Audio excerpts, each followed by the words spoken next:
السلام علیکم ورحمۃ اللہ وبرکاتہ. ضرورت نہیں ہے. جب حکام نے پابندی لگائی ہے تو بعض حالات کے اندر بعض عذر کی بنیاد پر مسجد بند بھی رکھی جا سکتی ہے نا. جیسا کہ آپ دیکھیں نا، بارش کے موقع پر نبی کریم صلی اللہ علیہ وسلم نے اعلان کروایا، اللہ صلو فی الرحال، اللہ صلو فی الرحال، گھروں میں نماز پڑھ لیں، گھروں میں نماز پڑھ لیں. یہ سنت ہے نبی کریم.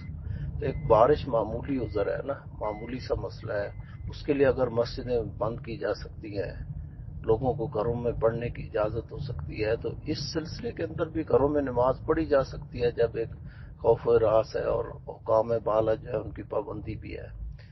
تو انشاءاللہ آپ نے چونکہ نیت کر لی ہے، میرا اللہ آپ کو اجر و ثواب ضرور نصیب فرمائے گا. نبی کریم صلی اللہ علیہ وسلم کی مسلم کی حدیث بھی ہے، آپ صلی اللہ علیہ وسلم نے ارشاد فرمایا کہ جو شخص انسان عام حالات کے اندر ایک نیکی کا عمل کرتا رہتا ہے، ٹھیک ہے، اور جب وہ کسی عذر کی بنیاد پر مثلا بیمار ہو گیا، بڑھاپا آ گیا، وہ عمل نہیں جاری رکھ سکا، تو اس کا اجر و ثواب اسی طرح انشاءاللہ ملتا رہے گا اسے.